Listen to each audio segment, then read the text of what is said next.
Taking a shit is really good. Urinating, passing poop. It's healthy. It's bowel movement. It keeps you alive. It doesn't make no. It makes you don't explode with poop or something. You don't get any diseases. But would you do it in the middle of the street? Would you do it in front of other people? Would you do it in a place which you're not comfortable, even if it is in a log, like a dirty place? I'm guessing your answer is no. Healthy thing, but we can't do it. We can't do it anywhere. We do it in the privacy.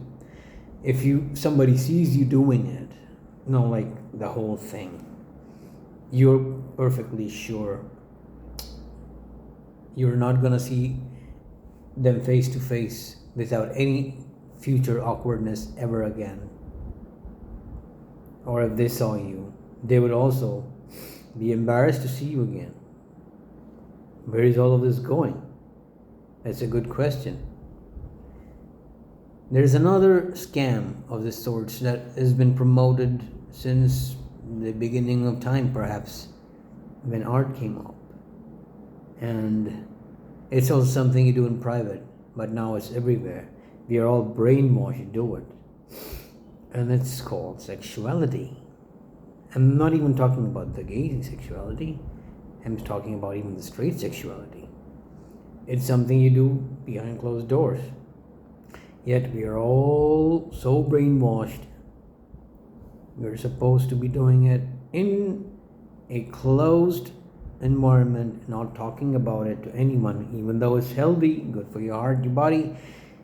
We talk and talk and talk and expose our thoughts to everybody, and we are thinking about it 24/7 because we are brainwashed to think that those who are not having it are losers, they're inept, they are perhaps something is wrong with them. So some don't have the balance, some say it so much that they become perverts. I sometimes fall in that. They become sleazebags, they become sex pests.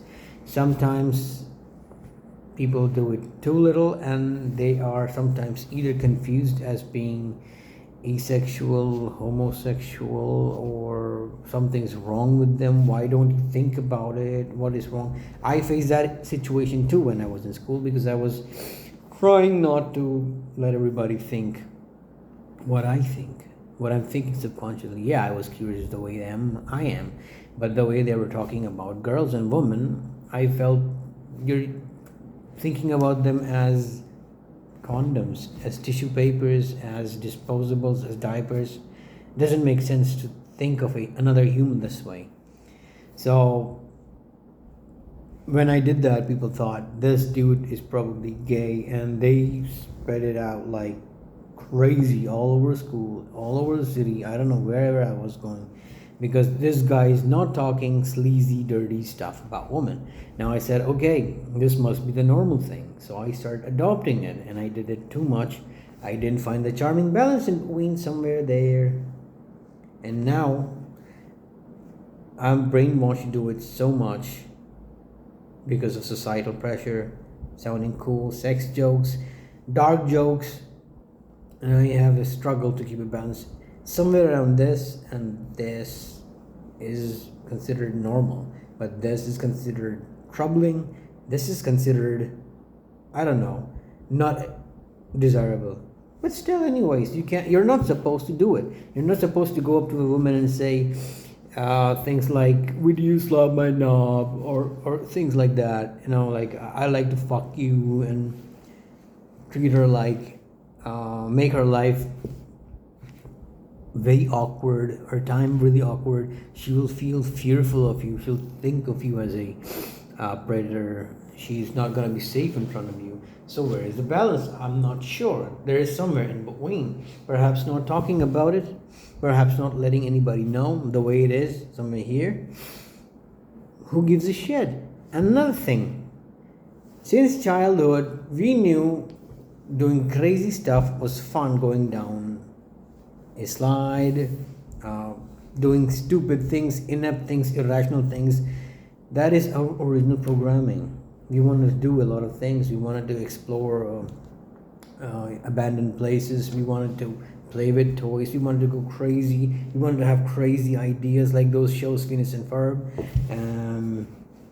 Unfortunately, that goes when you're about to turn 12 to 13. People start saying, blah, blah, blah. That is the thing that you're supposed to be doing. I get it. We're supposed to be procreating as a species just to ensure our survival. And then that thing goes around in circle. It becomes a thing, a talk of the town. It becomes how movies are sold, products are sold. Sexuality is a multi-billion dollar industry because no other emotion sells a product faster than sexual emotion, and then the feeling of coolness, the desirability. It takes away that loneliness feeling, a lot of other things. And we know that women are hardest to negotiate with, perhaps hardest, no matter what they are. They know how to say no, which men don't. Now at 6 minutes 16 seconds you're thinking, why is this guy wasting my time?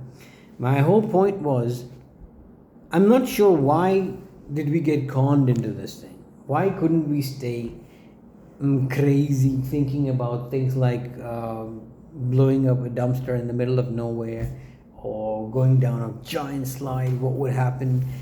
And for some reason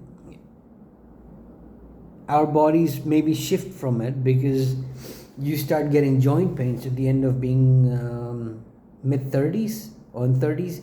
Knee pains, elbow pains, shoulder pains. I have destroyed my shoulder doing weightlifting, and both my knees hurt so much I can't do cardio anymore, so I can only put on weight if I don't watch out. So maybe it must be an evolutionary thing, or maybe it's a thing that is the only thing you can do as a form of cardio when your whole body starts to fail. And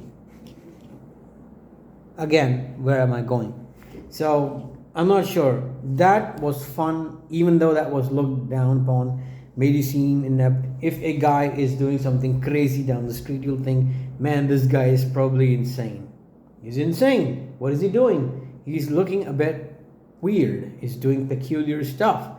He's laughing. He's having the time of his life. He doesn't give a shit about sex. He hadn't had sex all his life, but he's doing stuff that I can only see in cartoons, which makes only a kid happy. And this I sort of learned from this great book. Again, I was reading about a year ago. No, this year itself. Its name was Alchemy by Rory Sutherland. That is a marketing book. I love how it injected being irrational as fun again. It was about marketing, advertising, how products are sold, and of course that is also sort of things I'm interested in doing.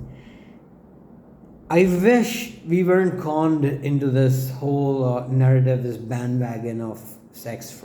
Not even just James Bond, but I'm not sure, 17th century romanticism, Renaissance shit, where there was naked paintings and sexuality and gothic from the European side, and we could get to be insane all the time. This fraud, which is selling products, selling cars, selling perfumes and fashion.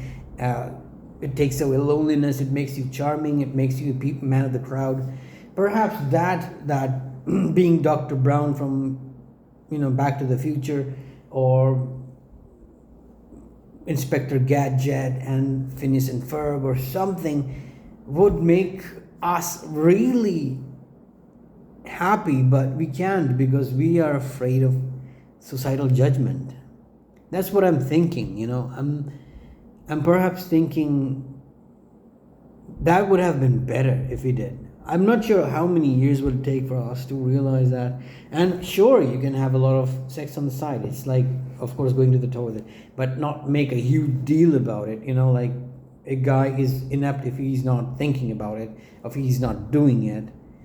That seems like a big con to me, because I would like to go back with my friends to do all those crazy stuff that I was doing, jumping around and being naughty. That kid from Modern Family, whatever he did, I wish we could be that. And those guys from Johnny Knoxville gang, I wish we could be that again. I mean, not to that extent that we are hospitalized, but at least a little bit of fun. I wish I could have friends like that again. If you're one of those friends, just let me know, because I definitely want to do. I don't care if you're a guy, girl, or whatever. I just want that back. I just really want that back.